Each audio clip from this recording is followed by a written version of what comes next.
Boom, boom, boom, everybody. Happy Saturday to you. Another great show. Color of Motion. Stop because of an error. Okay. Continue without the color of motion. Okay. I'm still having issues with Facebook, I tell you, of going back in the show. And it's getting a different camera here. So we are going to, I'm still going to have to work on the Facebook group because, like I said, ever since Facebook did its thing, I've just been having issues streaming into even my own Facebook group. That's what I can't get past. Hey, Granny, Miss Maggie, appreciate you tuning in there. Again, that kind of threw me off, but welcome to another great episode of The Color of Motion, where I like to say, hey, stories come in all shades. My name is Don Terrell, and we are here live every Saturday, 3 p.m. Central, where I interview people of color and diverse backgrounds in the industry of motion graphics, animation, visual effects, cartoons, and comics. This space that I love so much. Again, I can't thank you enough for joining me. Make sure that you hop into the Facebook group community. Like I said, I haven't been able to stream into the group in a couple of weeks, so I'm still working that out. But you can still join the group, facebook.com /groups /The Color of Motion. Definitely join the family. We have a lot of fun and a lot of great information is shared back and forth. So definitely don't want you to miss out. Also, you can follow us on Instagram, instagram.com /The Color of Motion. We post images and post some videos there as well. So definitely are trying to get that, our Instagram channel growing as well. Like I said, we're here each and every Saturday live to LinkedIn, the YouTube channel. Normally, I would say the Facebook group, but again, if you are or did try and tune in from the Facebook group, I apologize. I'm still working through all of that. So we do always encourage everybody to hop on over to the YouTube channel, subscribe, hit the bell notification at Don Terrell, so you don't miss out on when the show goes live and great content goes up on the channel as well. Also there, you're able to check out all the other past great episodes that we've had so far. Like I said, this second quarter is zipping by fast. And next week is our final episode before we take a short hiatus. But again, been looking forward to this episode for a while. Want to thank our sponsor for today's show, GainsCon. I'm going to be doing a special Color of Motion 2-day live event there, July 11th and July 12th, Thursday and Friday. Thinking it's only going to be broadcast on the YouTube channel. If for some reason I can get it worked out and fixed for the Facebook group, I may stream there as well. But this is, as of right now, just going to be a YouTube event. Like I said, it's going to be a fun time. I'm so looking forward to it. Barry Gaines puts on a film festival for independent filmmakers in the sci-fi, fantasy, and horror genre. So again, July 11th and 12th, Thursday and Friday, I'm going to be doing a special 2-day live event or 2-day live streaming show, The Color of Motion, from that event. So I'm definitely looking forward to that. Make sure also that you hop on over to the store, pick you up some swag items there. Always like to see as many people as I can in Color of Motion gear. So, hop on over there, colormotion.net /swag. We got great shirts, hoodies, mugs, and constantly putting new things in the store. If there's something that you'd like to maybe have that's not in there, definitely shoot me a message over because we're always aiming to please for sure. Like I said, this is going to be a great episode. Like you said, we're closing down on season, quarter 2 of season 4. So this is the next to the last episode before we take a short hiatus. And like I said, I've been looking forward to sitting down with my next guest and friend for a while, ever since we connected and I saw his work and definitely knew had to have him on the show. Mr. King Alonzo, appreciate you tuning in there, brother, for sure. Yes, this is going to be fire. This is going to be fire. I think I pretty much got, all the little housekeeping things out the way. Like I said, I always enjoy coming in every Saturday afternoon, and I cannot thank you enough for giving me a little bit of your time every Saturday afternoon. Because doing this show is such a joy for me to do and guests to bring on and share with you. So I think without further ado, we can kind of get this train kind of rolling, don't you think? Eh?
And we are back and ready to rock and roll. I hope you are too. Appreciate that, Miss Maggie. Always looking to, make things a little snappier and make it more appealing for everybody. So constantly working to make this the best possible show I can make it. So appreciate that. All right.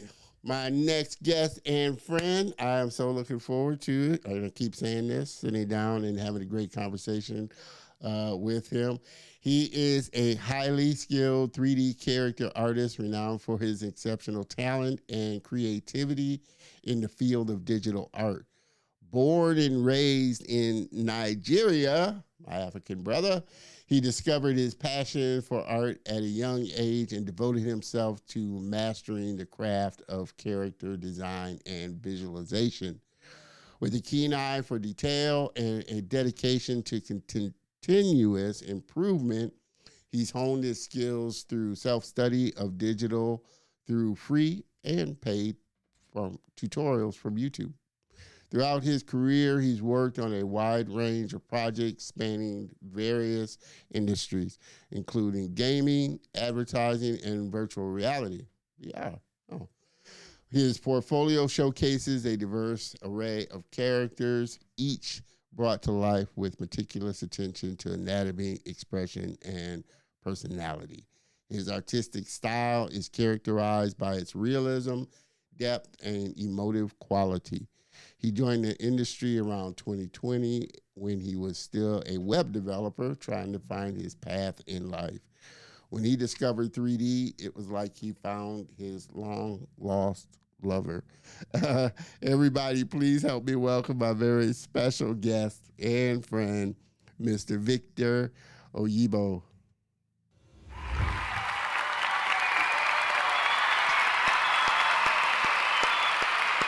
Give it up. Give it up. Victor, Victor, Thanks for the Victor. intro. we Thanks for the bring intro. we bring our friends and guests on in style. So Yeah, man. appreciate Thanks you. a lot, man. So, Appreciate you stopping by and being a part of the show. Like I said, I've been looking forward to this for a while. Mr. or Miss Chi, please, Chichukwu Nemani Tochukwu, Tochukwu Namani, Namani. Namani. No money. Yeah. Appreciate you tuning in there. The Sparta Zone. Appreciate you tuning in as well. As always, please make sure you stop by again as well. But Victor, been so looking forward to having you on, brother. Ever since, like I said, I saw your work and reached out and connected with you, and just you. I had to have you on as part of the show, so I can't thank you enough for being part of the Color of Motion family and really coming on, sharing your wisdom, your knowledge, what's going on in the industry over there in Nigeria, and just sharing with us. All right. It's my pleasure, man. It's my pleasure. Thanks a lot. Thanks for having me. I No, appreciate thank you, the thank audience. you. And I always like to kind of get start off with asking, guests and friends, what was it, that initially got you interested in 3D? From your bio, you started out doing web developing. What was that thing that about 3D that kind of really caught your attention? Okay. The truth is, I'm going to start from the beginning. Uh, my art journey. Like my love for art started at a very young age. Through my dad, he's a very good artist. So I saw him do some crazy stuff with the pencil. Then watching cartoons like Toy Story, Lion King, and then growing up, seeing what they can do with Avatar. I didn't know I could create something like that personally because I thought like it was something for the top guys. Because here in Africa, growing up in Africa, in Nigeria here, went exposed to all these to the technologies. Like it was later on like we understood that we could create this using softwares like Maya, ZBrush, and all. So, like I said, I was a developer. I studied computer science, so um, I always loved art, but I didn't know I could see a future in it. So I jumped to the next thing that I could put my hands on, which is web development. Then I think my love sparked when I realized that I could create art because I found out about Blender that you could create your own 3D art with Blender. So I jumped into it while being a developer, but it wasn't easy. It wasn't easy. Trust me, it Then still isn't. I'm for trying to me, go through it now myself. So. yeah, man, it wasn't easy at all, man. It wasn't easy. So luckily for me, I met someone here in Nigeria. Alonso. I think he's here. I met King Alonso when I went to purchase a video game. So he showed me his work. He showed me that it's possible.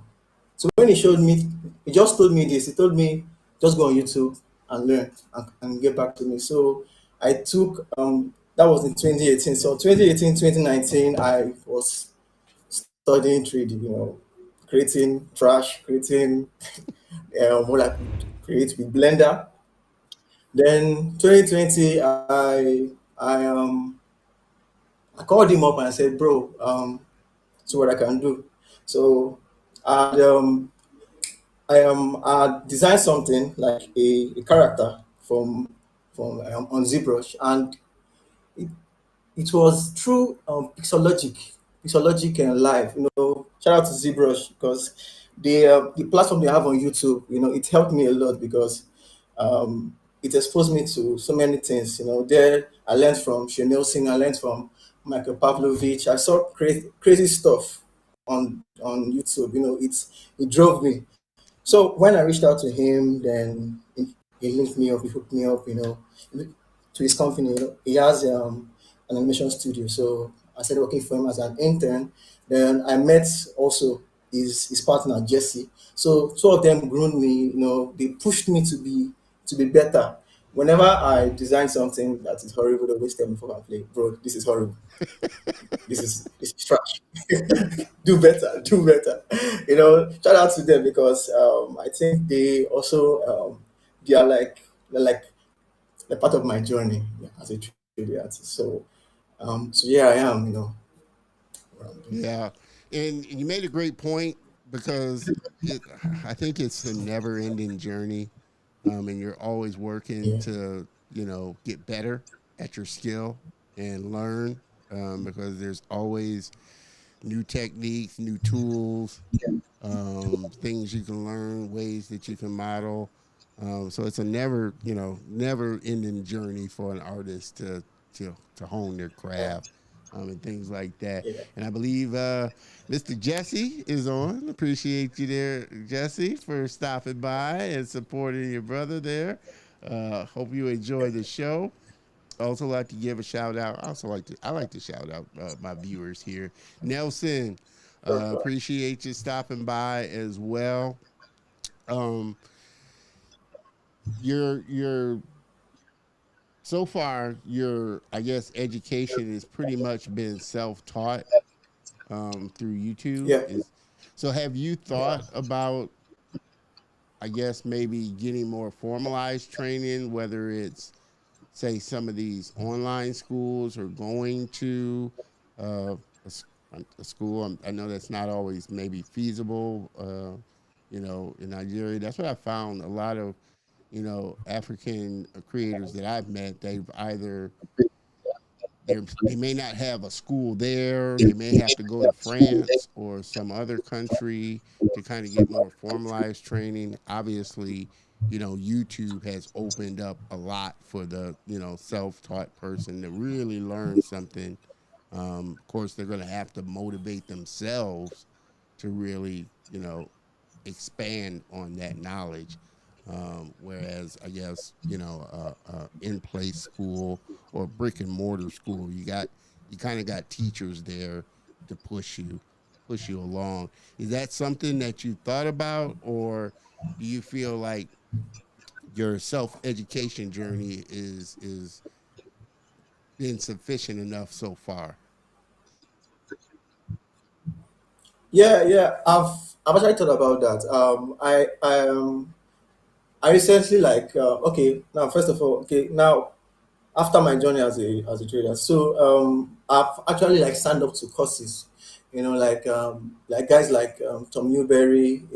He had a course for eyes, because one thing that I was terrible at was creating realistic eyes. A friend of mine told me, Spada, he told me that my eyes are trash. That, like,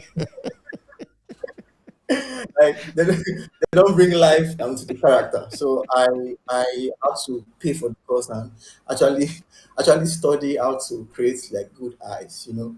And guys like Chris Costa has a course on realism. So I also purchased the course and how to get realistic characters. And also I'm actually looking to purchase another course with Chef K. Brian. So as for art school, like you said, there's no feasible school of art that deal on VFX and game design in Nigeria here.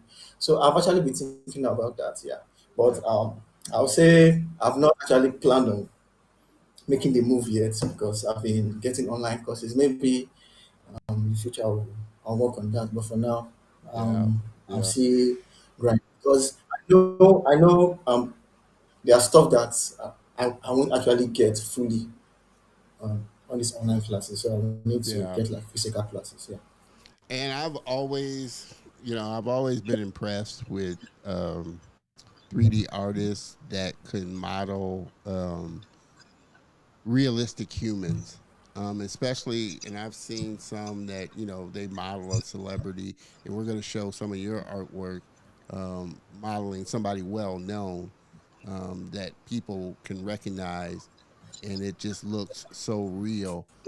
I know that is a skill and a craft, like I said, in and of itself, to really model somebody's features and have it look and represent like them. Uh, there's a guy, I catch his posts every once in a while on LinkedIn. I've actually, reached him. I don't think he is. I think his English is a little kind of not great, which is why he hasn't wanted to be on the show. But his models like just look. I think his name is Sephram. If I may be hacking it up, but his models look just amazingly. And he models a lot of celebrities, so you know who it's supposed to be. But just the realism of it is a lot. So do you also do? I take it you also do like the texturing and all of that as well. Yeah, yeah, I do that. Um, and what is it that attracted you to like realistic modeling, 3D modeling? Because again, that is a very hard thing to do. Modeling just in and of itself, modeling just objects or certain things are hard, but when you try and tackle like the realistic human thing, um, like I said, that kind of takes it up a notch. What was it about the human figure and modeling something, a human realistic that kind of attracted you as opposed to more stylized characters or other things in 3D? Okay, I think okay. So initially, I mostly do stylized characters and other things. So like for the realism, I think it was because okay, first of all, video games. I play a lot of video games, and most video games are realistic. I was really obsessed with video games back then, and also watching movies. Avengers.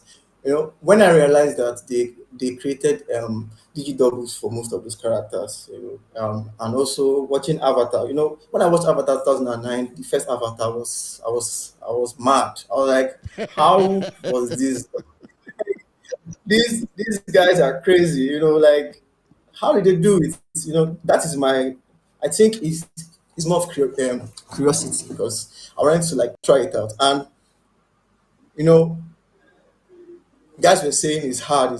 So that was what made me enter it because most people are saying it's difficult. Why just stick to this? So me, I was like, no man, I like going through the hard way. Let me do this. And my first tryout were horrible. I didn't send you those works because it's embarrassing. It usually is, like I said. And fortunately, like I said, you had people that were helping you that were honest with you. I hope they didn't say it was like Yeah, trash, but said it in a more, yeah, yeah, yeah, yeah, and yeah, and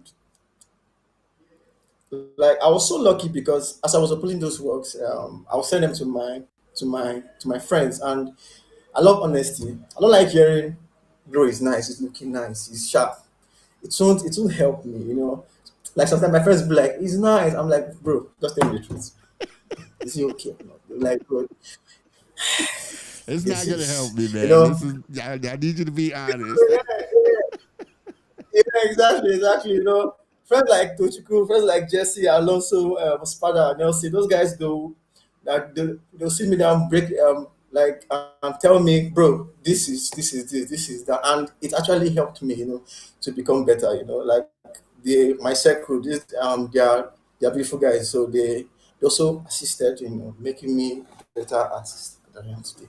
So Okay. yeah, I would say it's more of curiosity. Like I wanted to do what I'm seeing in mainstream media. I wanted to do what like guys like I want to be like guys like in ILM Weta. Those guys they have one head. So why can't I do it? I can do it. Well, I can do what I can do. I know I'm not Hey, there yet though. I know I'm not there yet, but I'll get there. I'm sure of it it. takes time and like I said, dedication and practice. But like you just said, hey, if they can do it, I can do it too. Because they started, I'm pretty sure when they started out, their stuff was trash too. So they had to level up their skill and get better, just like everybody else does. So it's something to aspire to. Um, but I wanted to, and I always like to kind of dive into these topics of just, especially with my African brothers and sisters, the challenges and differences that you go through as opposed to kind of what the states goes through in this industry and trying to create things and be creative.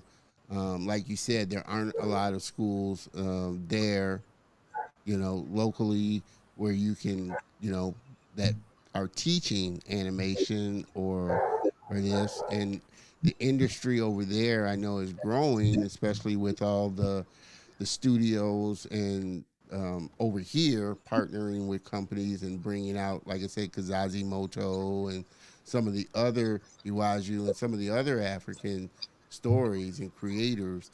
But what other challenges outside of, say, having schools there do you feel like Africa is not in Nigeria and Africa as a whole is having to deal with to really start to see the industry really grow over there even more? Okay, yeah.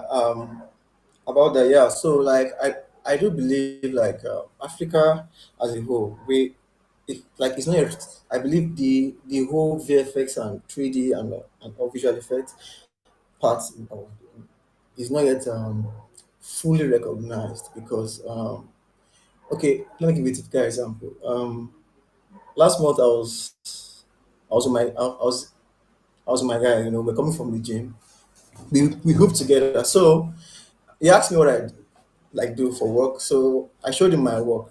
When I showed him my work, he was like, "So you do graphic design?" I'm like, "No, I don't do graphic because like the whole 3D life is not recognized, and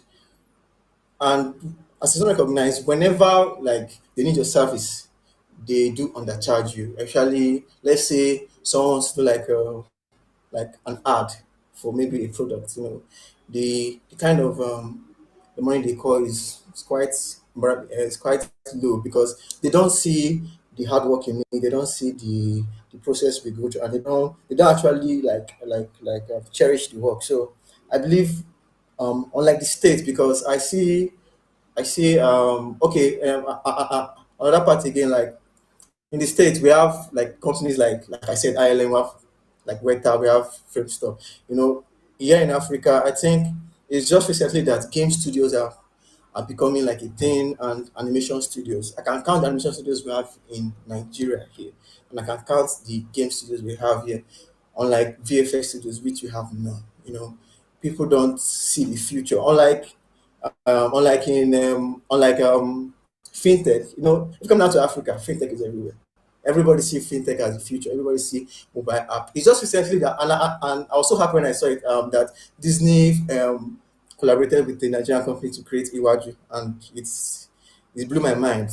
And I'm happy about that because now I see that okay, we are getting somewhere, and we're moving forward. So um, I think yeah, so getting recognition is like a downside, and also to get like okay another issue we might face here in Africa, is to get right the right investors, because people don't see the future in investing in animation, games, and VFX.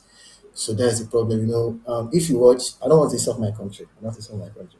But if you watch some movies that are made here, if you see the visual effect, they are awful. It's just like they are really awful. It's just recently that we started leveling up movies like Anikulapo. The special effect. Have you seen the movie Anikulapo? No, I haven't It's on seen it. Netflix. Okay, I'm gonna have to watch it. What's it called again? What? Anikulapo. Okay, I'm gonna make a note of watching that because I do have Netflix. All right, all right. And you So said you it's said just the that visual movie that effects aren't great. you said the visual effects aren't great. Yeah, yeah, they aren't great. They don't invest in the visual effect. They don't believe. I don't know if they believe it's needed, but like I watch movies, Indian movies, I watch American movies, I watch I see the visual effects and I see movies from Africa, and I'm like, "Ah, we need to level up." But I don't really blame them because nobody's actually investing in this part of the tech world because guys really see the future in crypto, really see the future in fintech and the rest. So I think one major problem we have is investors. If we have enough investors that trust in this part of the work, I believe we will excel in this. Yeah. Yeah, yeah. Well, I'm curious. Um, Curious. what the and I don't know. I'm getting some feedback on your end, so I'm assuming you're listening to the broadcast while you're doing it. Um, Yeah, yeah, if yeah. you I'm could, listening. yeah, as long as you can hear me and kind of turn it down, I won't get the feedback from your computer. I guess is where it's coming from. Um, and you can still hear me, right, Yeah, yeah. I Victor? can see you. Okay. I just want to make sure because I'm hearing myself kind of delayed, so I know you're listening to the broadcast while it's going, which you don't necessarily have to as long as you can hear me and then respond back. Um, I'm curious what's been kind of the local uh, effect of movies like Iwaju and Kizazi Moto that big companies like Disney are putting out, because I know, like you said, it isn't like a mainstream cultural thing over there, animation and cartoons, like it is per se over here. But have you seen the effects of people starting to accept it, now that they've seen movies, like I said, such as Iwaju and Kizazi Moto starting to come out, and the quality, is, like I said, obviously Disney quality because they backed it, and it's great quality, great stories, and obviously local studios and creators there. Have you seen kind of the effects of that? It's okay. People are starting to accept that this is a viable and big industry if we get behind it. Yeah, yeah, yeah. About Iwaju, yeah, I believe so because one thing is that Iwaju is streaming on Disney Plus, but sadly, uh, uh, Nigeria don't have Disney Plus. But I think somehow some people have watched it, and the guys that have watched it, they've been giving me positive remarks on it. I've not watched it, but I've seen the cinematics because I can't access it. Yeah. But I think there was like a game con in Lagos, and the CEO in charge of Iwaju, based in Nigeria, people came to see him and all to celebrate the work, and he's now like a king in the animation industry because I believe now he's the first to create, like, to me it's a masterpiece, because that is like first of its kind here in Nigeria. And so, like, I believe right now he's been accepted, especially for this new generation. Yeah, I believe it's been accepted. And like I said, for Anikulapo 1 and 2, because it has two parts. So for the visual effect to be added, because they use Houdini, they use Maya to create the visual effect there, which was, I was like, wow, I'm following the guy that did visual effect on LinkedIn and on Instagram. I saw when he was doing the what they call that. He was showing Behind the forgot scenes. it. He was showing how we made it, right? Behind the So I was scenes. like, Yeah, like wow, a behind it's the scenes. yeah, yeah, yeah. There was a bird in the movie, an evil spirit bird, that cast a spell on people. So that was made in Maya, and I was like, I clapped my hand, like, amazing, amazing, bro. Like, this is nice. Like, we're getting somewhere, like, it's one of my dream. It's like lets Africa have like a strong this thing. But also, I also say like I forgot to mention. I believe there's also a a VFX studio, Chocolate Tribe. I don't know if it's in South Africa, but I think yes, it's in South Africa. Yeah, so I think that's one of the biggest one in Africa here, Yeah, Chocolate Tribe. yeah. Um, and I also want to ask, because I've noticed this also, um, when I talk with a lot of my, African brothers and sisters, creators over there. There's you deal a lot with power issues as well. With just having, I mean, it's nothing that we even think about. Like I said over here, and it always amazed me, like I said, the challenges and hurdles that you have to go through that we take for kind of second nature, second nature when we're doing things. But can you speak a little bit about that as far as like the infrastructure of what kind of Africa has to put together as well, to really, like I said, I know some areas are better than others, but as a whole, um, kind of the infrastructure and behind Africa to really make it, like I said, a, a, a booming industry like it is over here. And yeah, that is a major issue I forgot to mention. Yeah, power issue. It's awful. So like actually when I was learning, it was like a bottleneck for me because whenever especially when I'm reading like an animation, power goes off. I'm like, ah, it's quite painful. So, but for some companies, we learn to invest our money on inverters because we can't depend on our power supply because I will say this since I was little, we've always had this issue and the way the government is. I don't me personally, I don't trust the government. So like Yeah, they promise we'll do this, we'll do that, but they never do it. So we just here in Nigeria we've learned to solve our problems ourselves because the government is not going to come and save you because they yeah, never plan to save you. So we invest generators, we invest in inverters. That is the only way we can surviving. Like yeah, I would say yeah. it's awful because it's not. Well, do you Yeah. see, because again, that's something that we don't necessarily think about over here because there's government backing the industry, there's funding, there's government funding for things like that, and so kind of the support is there for us over here. But do you eventually see the government over there really kind of getting behind and putting initiatives together to really grow it, or do you think again that it's, or how far down the line maybe do you see that the government really kind of getting behind it?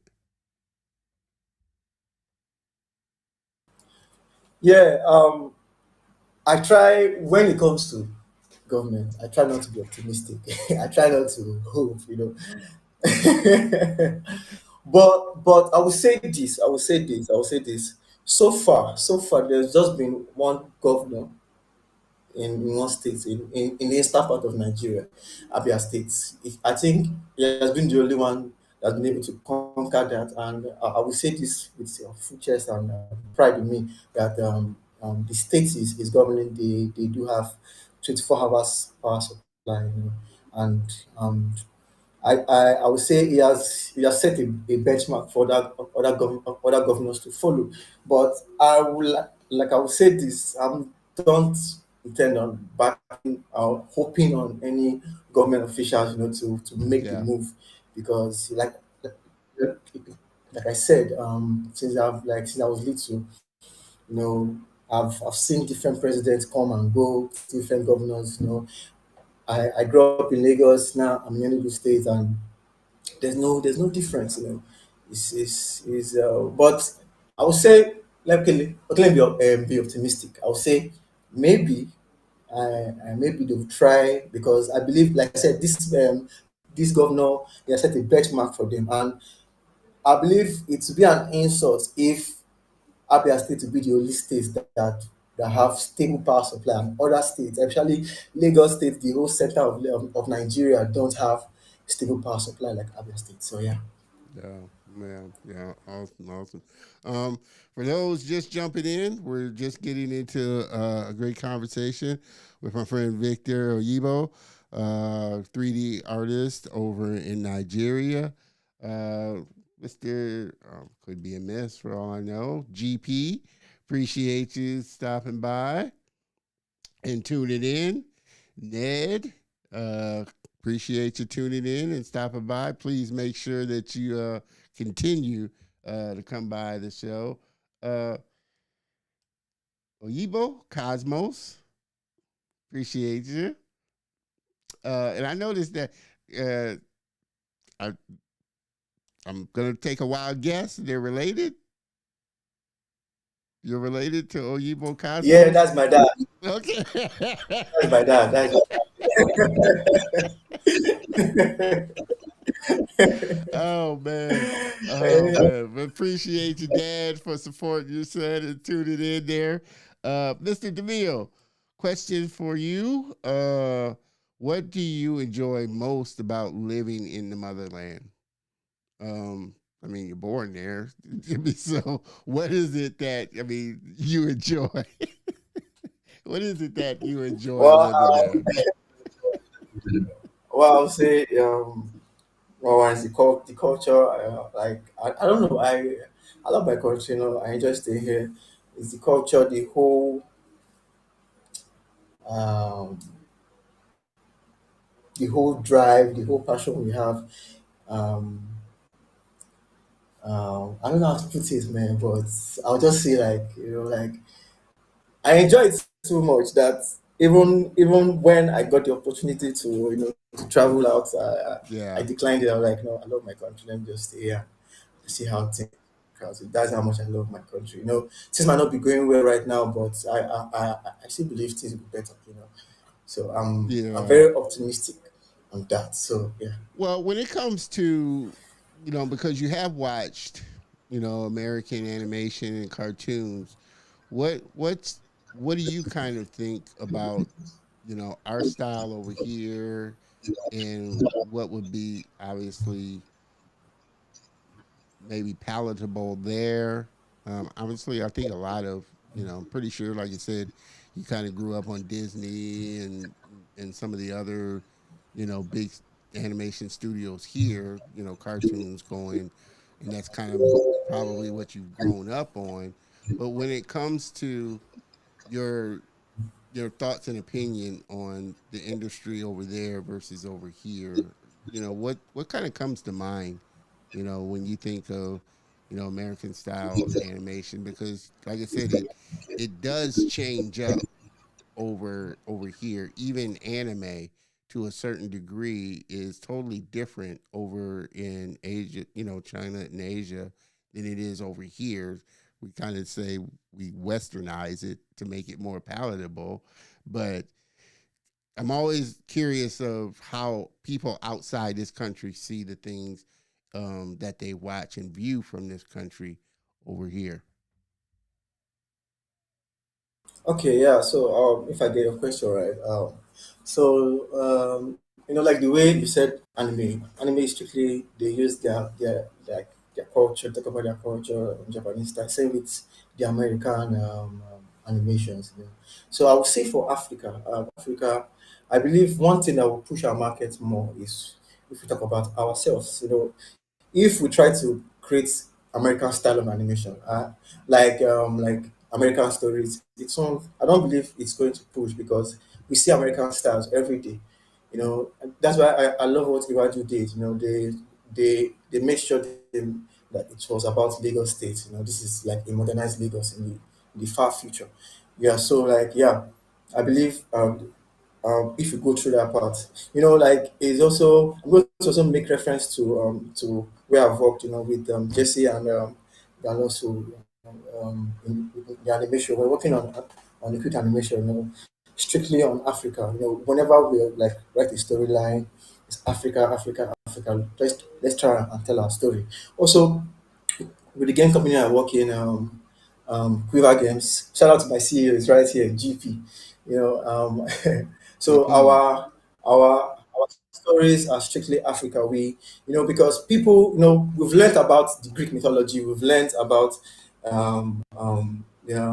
different mythology. We watched Apocalypto. We saw the tribal Yeah. stuff. We saw um, Troy, story of Achilles and the rest. So, but we've not really seen any story about any African, like let's say gods or deities or African stories like the Civil War. Break it down. Make it like a movie. Like the Black Panther. Black Panther was like a very nice story about black people. And watch and if you see the feedback they got, it was awesome. People loved the story about Africa. So like I said, we've learned about America, we learned about Europe, UK story, Yeah. Chinese, Japanese, but we've not really heard about Africa. And the reason why I've not heard about it is because we've not challenged our energy on pushing the animations now, our visual effects. Like I believe one reason why our movies are not even like okay. Let me ask you: have you seen any Nigerian movies? Like have you watched any Nigerian movies or cartoon? No. Yeah, No. that is why because I believe because our movies are not like up to par. We don't push it up to par. Like I said, the investing part. So I believe if we dwell in and pushing cartoons, first of all, everyone loves cartoons. Children love cartoons. Adults love cartoons. I watch cartoons up to now. I'm like a man child. I love playing. I love watching cartoons. Like so. I believe telling our stories, telling African stories, to be like a good let's say a good part. No, okay, yeah, we've watched about slave stories, slavery. Let's dive into other part. Let's dive into other part that praises Africa.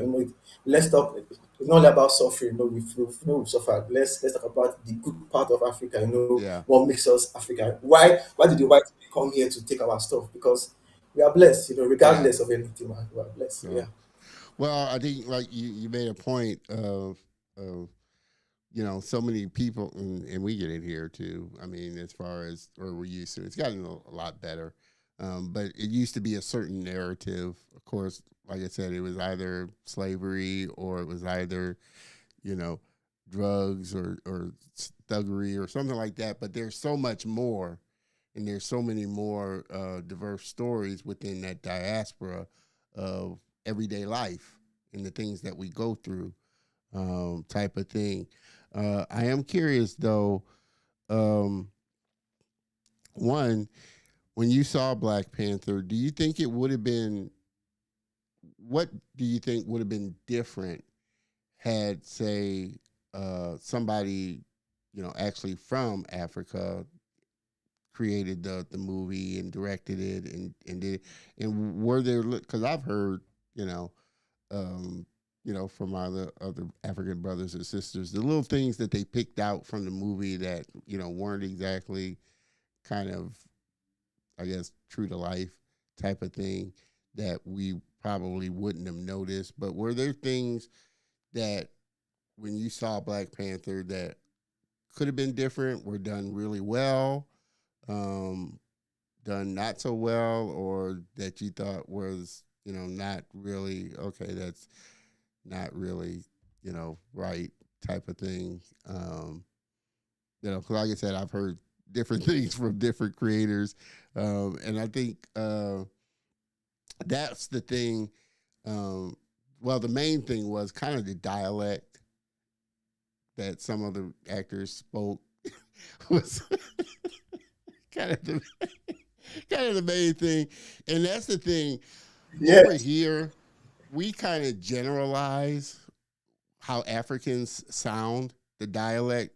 We kind of take it maybe from like South Africa, that South African dialect, when there's so many, like I think it was a guest from Nigeria that I was talking to, and he was saying, we don't say that over here. The type of thing. We don't say it that way. Yeah.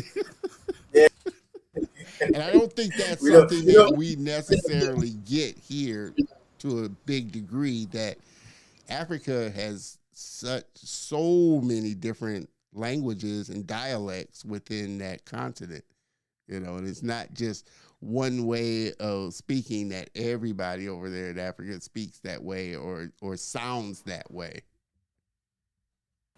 yeah, yeah, I agree. Yes, the dialect was actually annoying. No, the Black Panther. That's not the way we sound. Like like when I was in, they generalized this. Everyone in Africa sounded like. I was like, come on. And I think the leader of the female warrior, her name is Okoye. I don't know Okay. if there's Okoye in South Africa, but Okoye is an Igbo name in Nigeria for me, and that's not the way we Igbo sound. And like I'm talking to you right now, do I sound like that? I don't think so. I don't think I sound. I don't think I sound like that. You get so. I think that is the stereotype about it, like they put in Oh Africa. man. They But say they wasn't want Denai, I can't remember where she is from. She is from Africa, but I can't remember where Denai Guerrera is from uh in Africa specifically, which I love Denai Guerrera. So Denai, if you are or if you do happen to catch this show, I would love to have you on because you're a great actress. But yeah, yeah, and that was the also main thing that I heard from a lot of people was just the dialect of it, and different. We don't sound like this, or we wouldn't say that way, type of thing. So I always find it curious, though, uh, how people perceive, and I guess that's the reason why creators want to tell their own stories because they can be a lot more authentic to whatever region they're telling it from.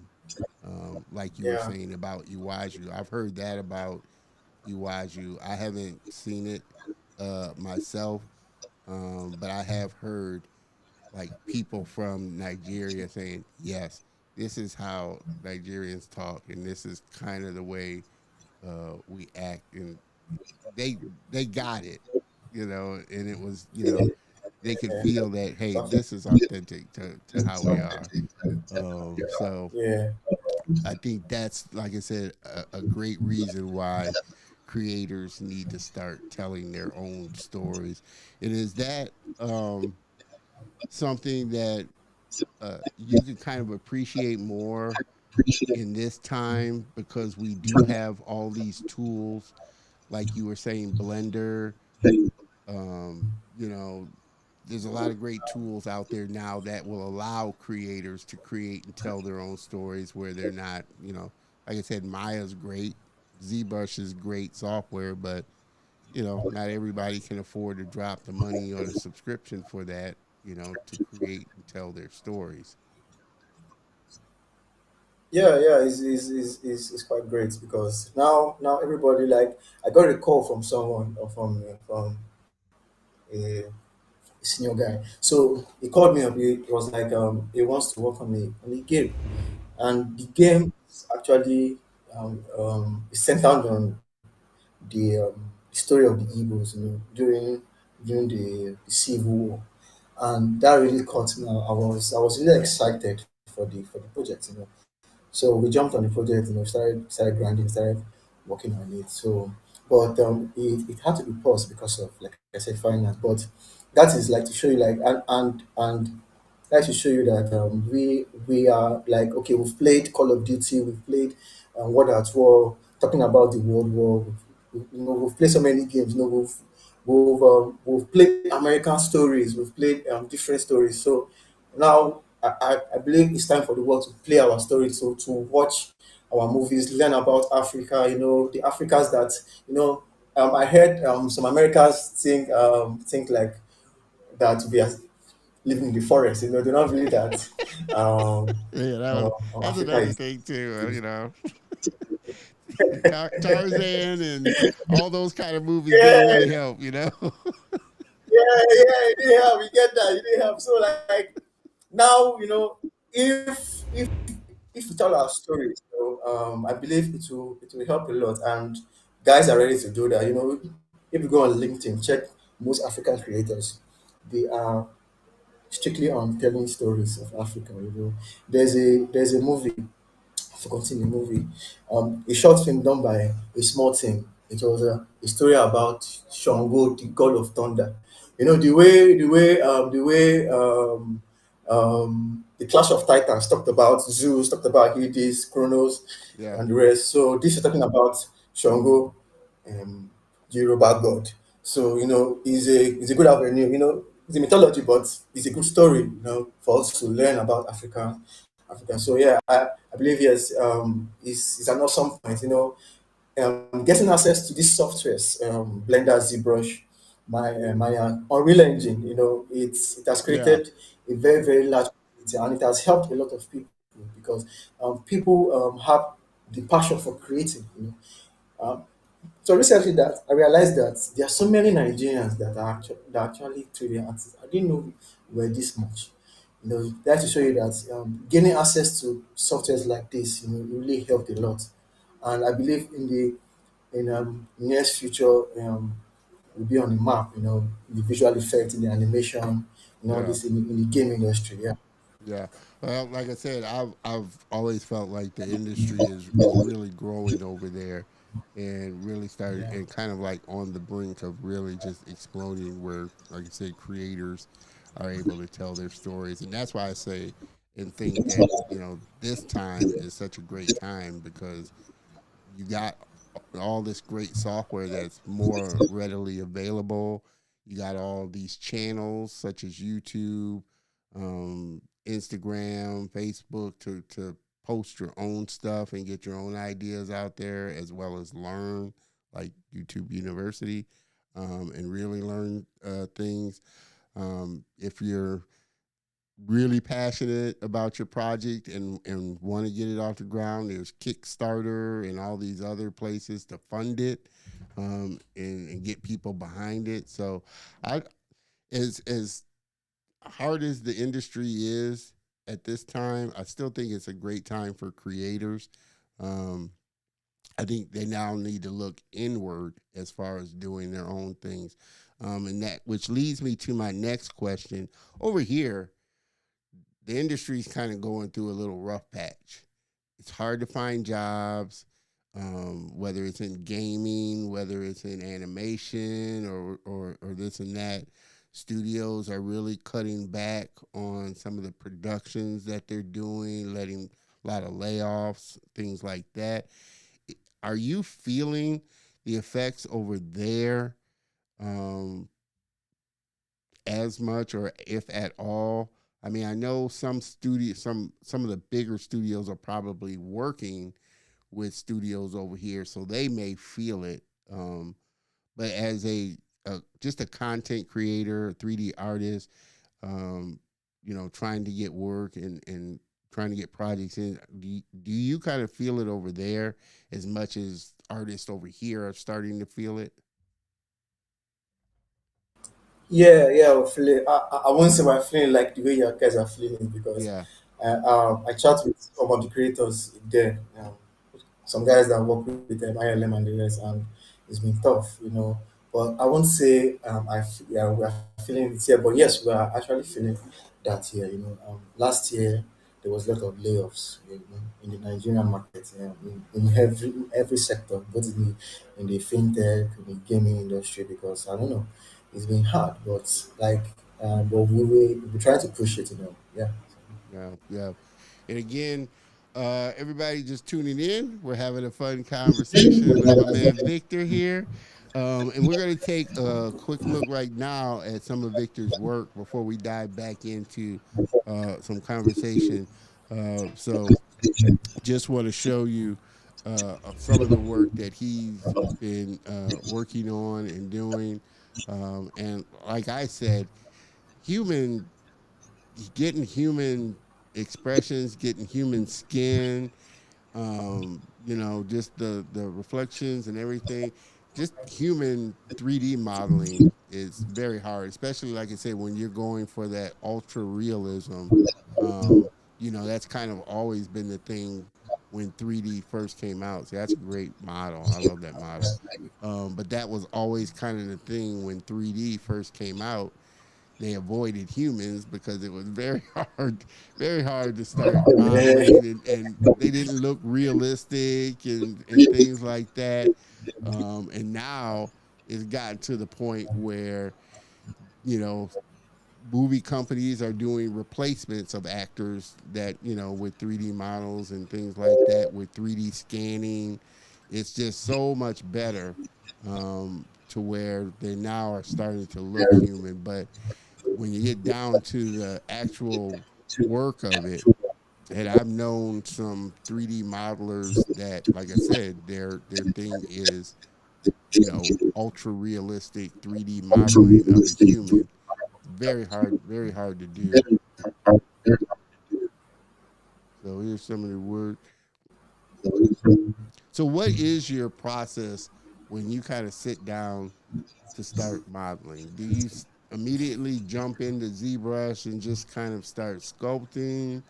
Do you sit and kind of sketch it out, before you pull in? Do you pull in references, that type of thing? I know this last shot here kind of shows a little bit of your process, but when you sit down to kind of start to work on things, kind of tell us a little bit about how you approach it. Okay, yeah. So for blue there, the silent character that you have there. Um, my process is this. I first actually think about what do I want to do.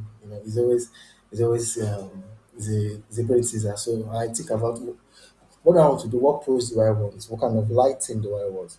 So yeah, then I get the references of pictures, of people I mix. Sometimes I mix, sometimes I just use one picture, different angles of a human. Then I get them gathered together on PureRef. It's an app where you can just combine pictures together. Yeah, So I get them on Pure, then I open my ZBrush, then start sculpting. Yeah, so I so either I sculpt from scratch, that's from his fair, which to me is like therapy, sculpting from sometimes if you sculpt from business, it's kind of easy, but when you sculpt from sphere, that's where you know that okay, yes, you're doing the real work. So yeah, sometimes I sculpt from sphere, sometimes I sculpt from business. Then after that, I do check-ins with my guys, and also I tend to look at it very very well. I put the pictures together and check is it I like them. I go to I texture my characters either with Substance Painter or Mari. But recently I've learned to love Mari because Mari the fact that I can paint displacement map with Mari is beautiful. So I jump into Mari. I paint my displacement map, or I create the skin pose from scratch. I'm studying Chris Costa's lectures. Him and J Hugh, the two of them, they did a full course, and there they'll show you how to create the brush for the skin detailing and all. So I learned how to create the skin pores, the wrinkles with that, and also learned how to implement texturing XYZ because is I think that is the industry standard way of texturing skin. So I learned both ways because I don't lack in one. So I learned how to texture from scratch using Mari, getting the subdermal skin, the outer layer of the skin, understanding the layers of skin. So I studied that, and also I studied the whole part of detailing the skin, the skin pores, wrinkles, the eye, the canonical maniscus, all those important parts. Then also moving to Maya. I love Maya. Ever since I moved from Maya, I stopped using Blender to Blender again. Maya.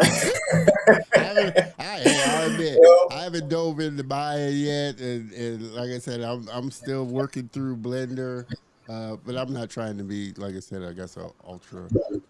And I think industry standard. If you're kind of looking to get into it, obviously it's industry standard.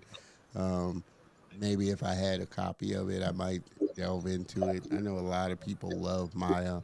Um, you know, for me, what I do a lot of motion graphics and stuff. So Blender works really well. and it's free. Yeah. It works. It's a good software. The software It is is. powerful, It's a though. great, So, but regardless of whether it's yeah, free or not, it is an amazing piece of software that definitely has its niche and its space. yeah, that is in the space. They actually killed it with Blender. When I downloaded Blender, I saw like I think it was 100 MB. I was like really, and but what is inside is quite beautiful. They have almost everything: sculpting, they have visual effects, they have compositing, all these things that Compositing, a yeah, a 3D artist needs to start yeah. his It's a life. jack of all As a, trades kind of app. Although, like I said, I think its strength is really modeling more than compositing. You can do yeah, it in yeah, there. yeah, You can, yeah. do texturing and sculpting in there, but its strength, I think, is really modeling. It's, it's more than Yeah, and that's one thing I do argue with my friend. My friends that use Blender, we always fight all the time. Maya versus Blender. I'm like the problem I have with Blender is you guys are trying to do everything. You should just come down and face one thing because you can't beat Houdini with visual effects. You can't beat No, yeah, Substance Painter and Mario texture. yeah. There are You can't apps you that are can't beat specifically made for it. Yeah, there are apps that are specifically tailored for a certain. Like I said, while you can do sculpting in Blender, it doesn't compare to ZBrush. What you can do with at ZBrush. all. So, you know, You can't.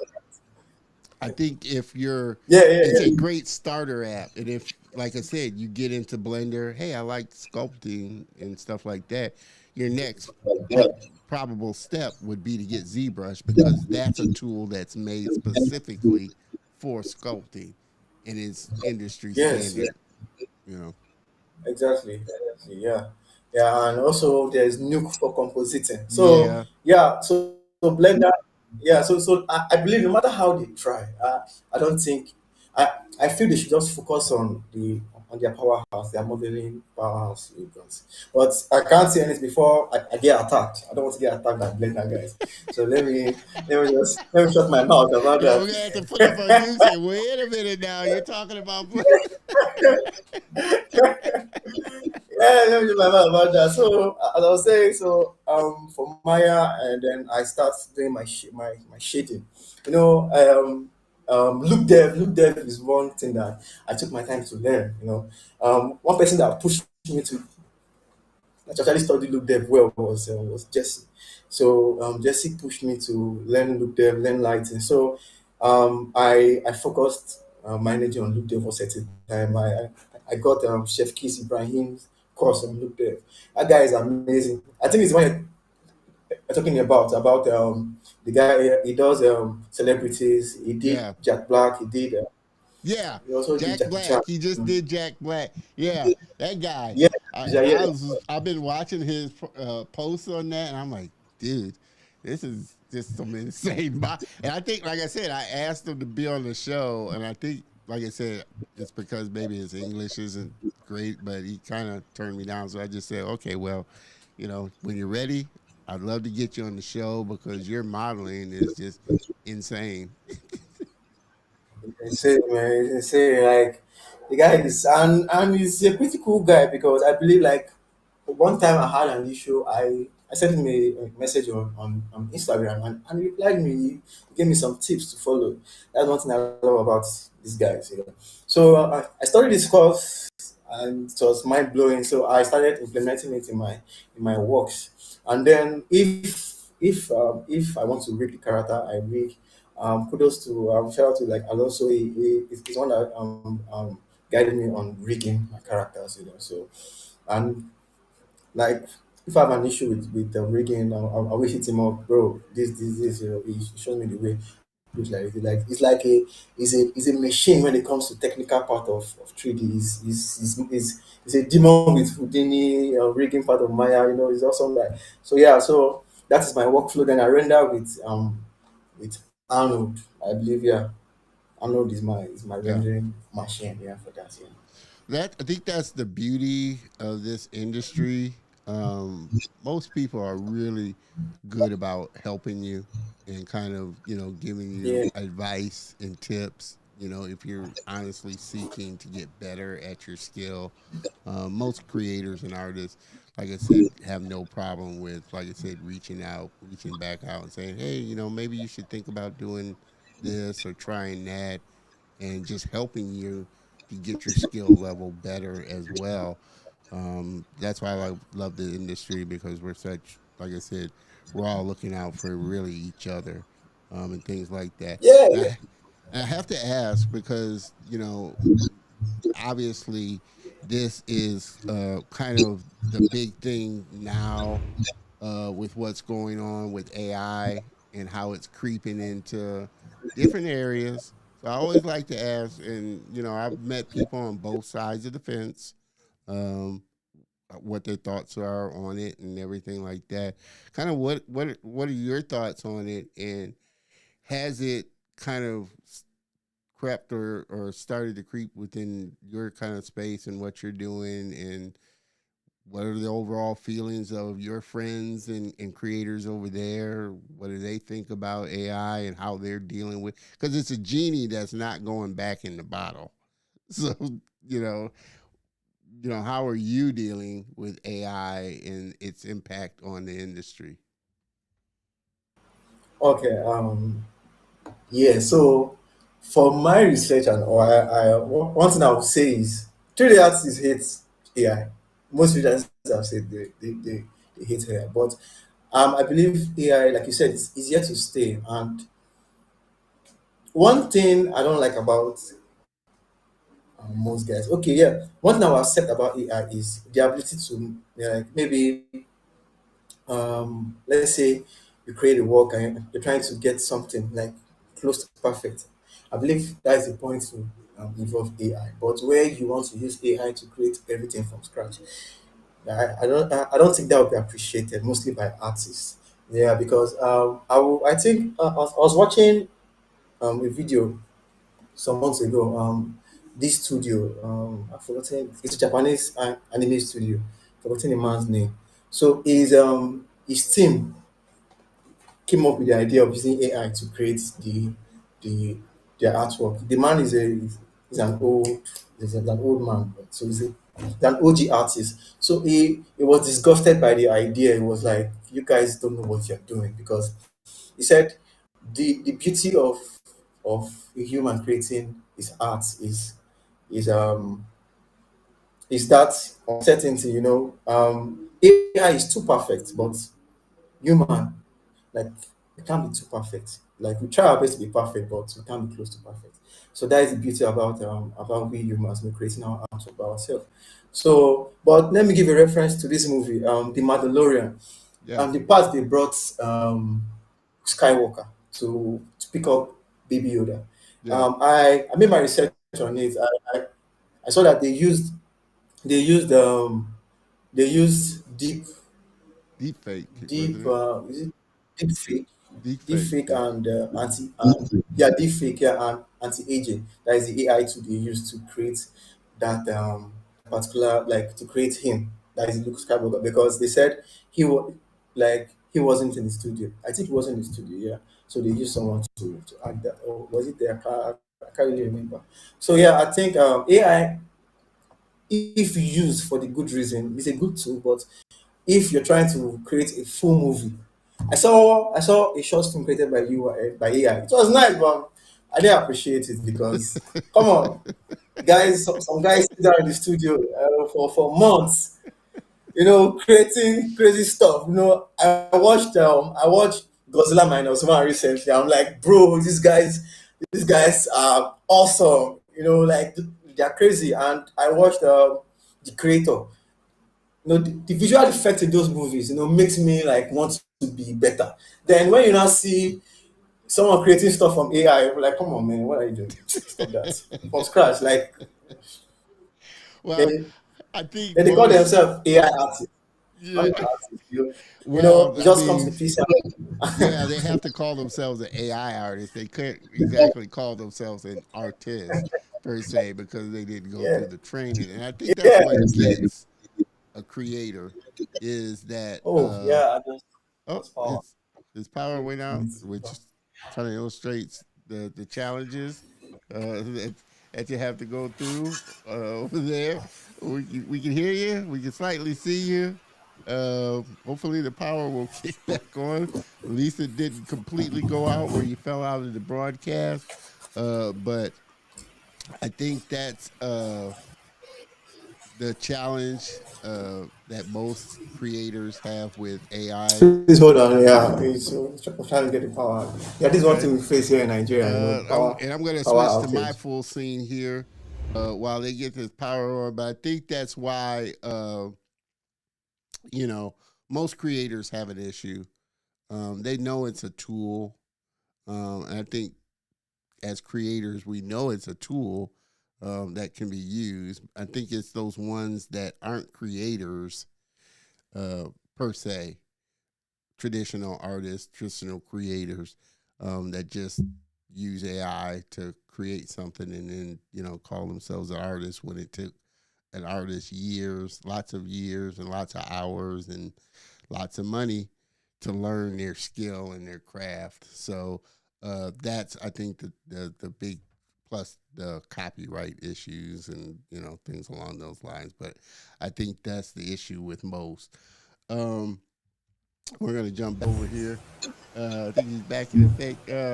We're gonna throw some comments up here. I'm gonna go out on a limb and say this is mom. Mommy loves you.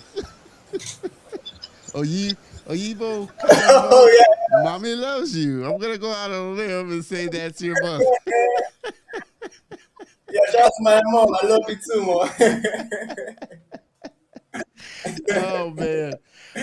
Visual Coding Hub. Blender is still great. I love Blender. Trust me. And I've been on several 3D apps myself. I started out 3D using actually Softimage. I don't even know if you even remember Softimage. But that was the Yeah, yeah, yeah. do you remember Softimage? Yeah, That I think I used it a while ago. Yeah, yeah, that was like what I but I used it to. got. Yeah, I think it's gone now. I think yeah, Microsoft killed it Yes. when they bought it up. But I started on the net, and that was like the Maya of its day. Maya was around, but it wasn't quite big like it is now. Softimage was what they used to do Jurassic Park, so that was just the thing. Softimage was just that, but it was really dense, which really made it hard for me to wrap my head around 3D and kind of turned me off on 3D. Just having to learn it because it really was, man. Like I said, it was. He brought out the man when they brought out the man because I used to trade uh, uh, kind of work. I used to do work for a turnkey system that built like video systems and they sold 3D software, and that was one of the softwares that they sold. And they would let me come in and play on the computers and learn 3D. And like I said, okay, I'm going to learn Softimage. But man, when he brought out the manuals for them, it must have been like 7 or 8 books this thick of the man.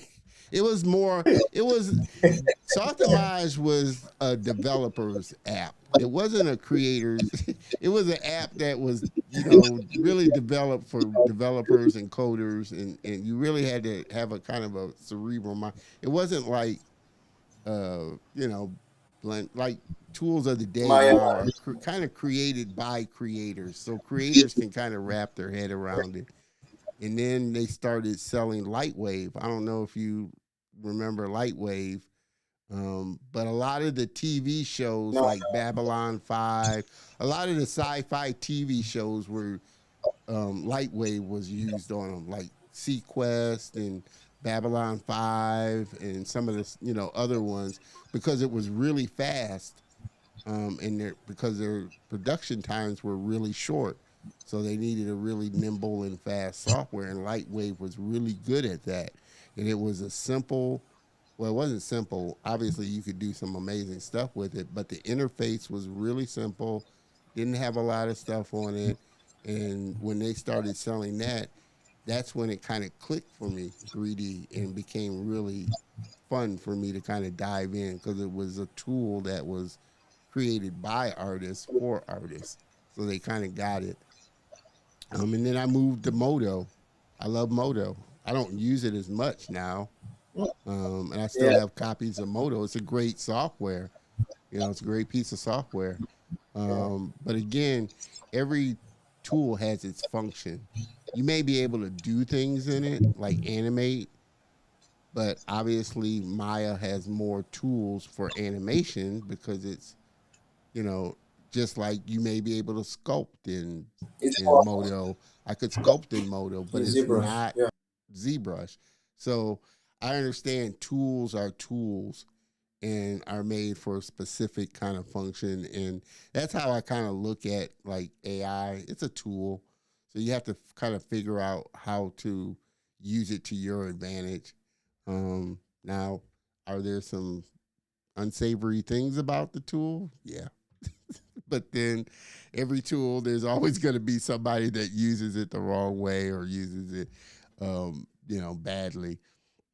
To this point, though, what's been kind of the biggest challenge for you in just your journey so far, going through it? So far, I think. Well, okay. Let me break it down like this. So, one of my biggest challenge, I'll say, as an artist, I'm trying to create characters. Is I'll say is likeness, because that's one thing I struggle with a lot. So recently, I would say I've sculpted like 5 to 6 different artwork that I'm like, this is trash. I throw it away. I sculpt it again. It's not impressive. I throw it away. And is that ability to finish works. I think Tom Newberry talked about that. He said he struggled with that.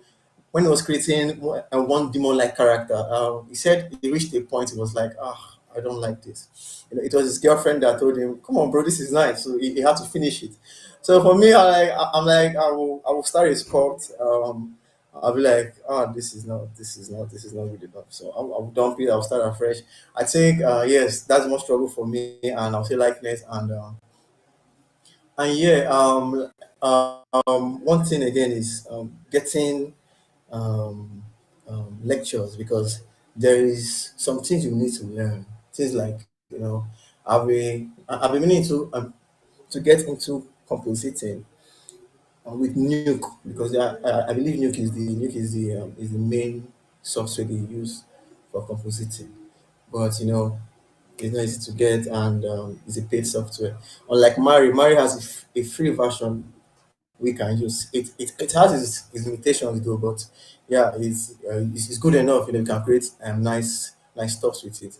But limitations like good schools to learn to go deep into production, because no matter how you learn on YouTube and the rest, you still need like I would say face-to-face lectures somehow. Some don't need it, but I believe you do need it. So I think like that, like major setback, and power issues like we just experienced. Yeah, Power issues is one major setback facing Nigeria. Like I'll say this. Africa wants to be like Europe. But and in the tech industry, visual effect industry. But we can't be like that if we keep having power issues. And I believe that's one thing the government needs to work on, because you can't. Power is always needed, but yeah, those are like the setback we face, or I face as an yeah, yeah, artist. yeah. The challenges that you face. Um, what's been kind of the you, and obviously you've learned from a lot of your friends and colleagues that you mentioned earlier, the YouTube, even some YouTube channels. What's been kind of the best piece of advice that's been given to you? And it doesn't necessarily have to be industry related or anything like that. It could be something your mom gave you. The best piece of just what's been the best piece of advice that you've heard or somebody's given to you that's really helped to keep you on path and keep you focused on what it is that you're wanting to do.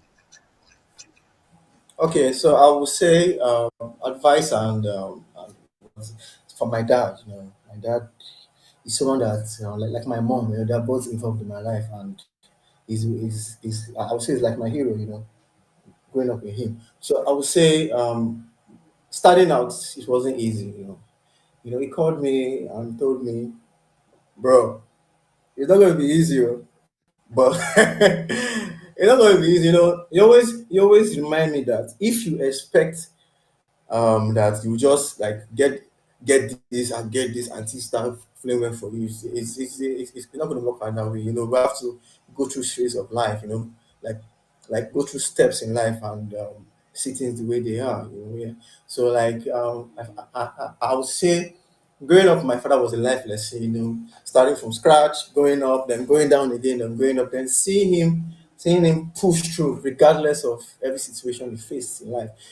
I believe that is like a self motivation on its own. And the whenever I feel down, I call my mom. Mothers, my son, don't worry, things will be fine. Just try. I always Believe love in God. moms. My dad, my dad is always, I like my dad. He tells me how it is, and try to pet me somehow, but this is the reality about life, bro. You face this, like I remember I had an issue one time at the office. He gave me straight advice. Say, bro, he told me that if things are always going well for you, then there is a problem somewhere. You need to suffer somehow. It's fact about life. So that has stuck with me, like a lot. So whenever I'm going through problem, I'm like, it's time. Very soon to get better. Yeah. So I think my That's a best good advice piece from of my dad. that's a great piece of advice. Like I said, you know how I like to do it. Great pieces of advice. We drop a bomb. Um, life isn't always rosy, and like I said, as you're growing up, especially I think people of color see this. It's not always rosy, and you just work through it, and you continue marching on, type of thing for sure. Uh, Oyibo Frida, appreciate that stopping by. Well, we got a lot of Yibos, so it got to be family. My sister, that's my sister. Oh man, but hey, gotta love family that supports you. Not everybody Yeah, kind of gets you as a creative, because we think kind of differently and we kind of move a little differently. So if they're not creative, then sometimes they don't, like I said, get you sitting up hours modeling something or texturing something or doing that or getting better at your craft. So you gotta appreciate family and friends that really support what it is that you're trying to do and where it is that you're trying to go, for sure. yeah, Everybody, again, that's just jumping on. We've been having an amazing conversation, and hey, we're into the hour and a half mark here, and I always have to be cognizant of the time difference over there. So it's almost 10:30 over there at night, for sure. So I try to be cognizant of the time when, like I said, I have guests and friends on from the other side of the world, in that. But it's been an amazing conversation. I can't thank you enough, Victor, for coming on, being a part of one, just accepting my friend connection request. I thank you for that. Two, I can't thank you enough for being a part of the Color of Motion family, your family. So you're always welcome back on the show. When you're working on something new or something new is going on, just coming back to the studio and sharing with us. So thank you, brother, for doing that. And cannot thank you enough for sharing your pearls of wisdom with the viewers and everybody. Um, if you could hang on for just a second in the green room while I close out the show, I appreciate it. That give me a little chance to talk to you after I close out the show. But again, everybody, make sure that you connect with Victor. Check out more of his work. You can find him on Instagram. You can see lots more of his work. Connect with him on LinkedIn. That's where we connected at. He also is on Facebook. Check out his ArtStation page as well. I'm sure he has a lot more work than what I've shown here on the show that I know you would enjoy. So all this information will be in the show notes on the channel when I get it up. But when I do, again, please make sure that you connect with Victor because I'm sure he would love it. Again, Victor, thank you, brother, for being a part of the show, coming on and really making this a great episode. Oh, thank you, man. Thank you, Don. Thanks for Hang having me. on for just a second in the green room while I close this out. But everybody, again, please help me thank my very special guest and friend, Mr. Victor.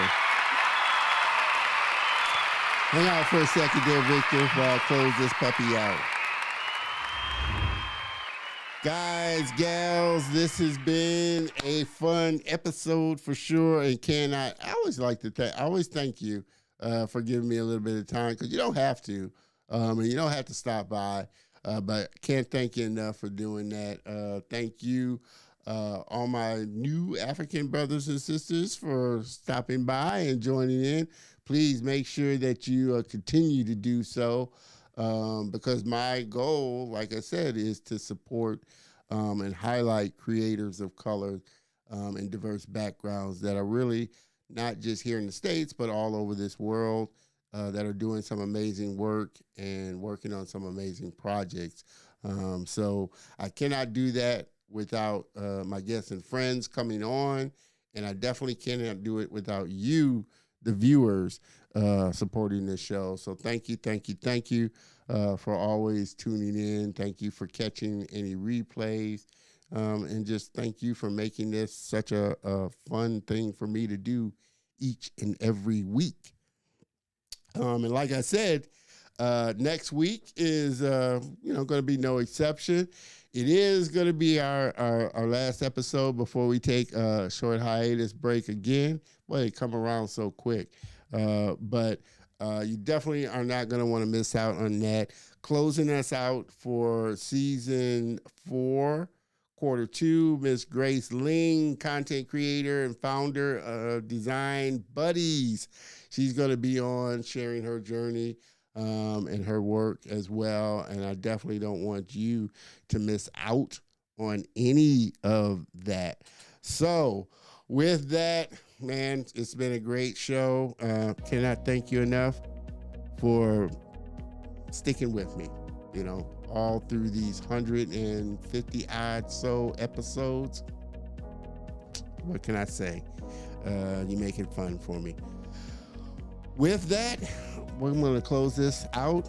I will see you next week. Same bat time, same bat channel. Cheers, everybody.